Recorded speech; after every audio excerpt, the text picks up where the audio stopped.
First, we must pour hot water.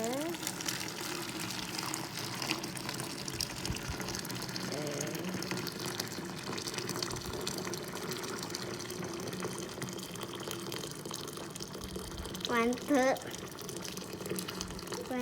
jar of the jar.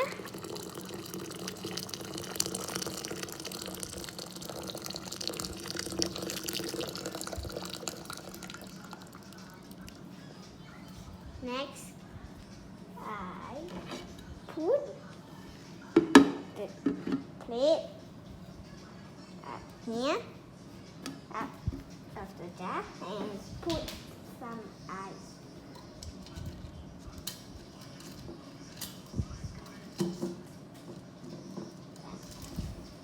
A bit.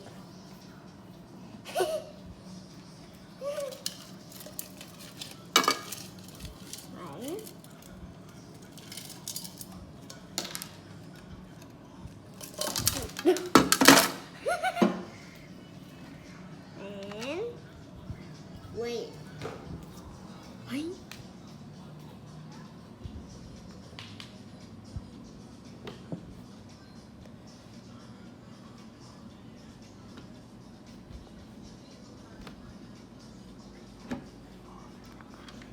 Wait for a few minutes.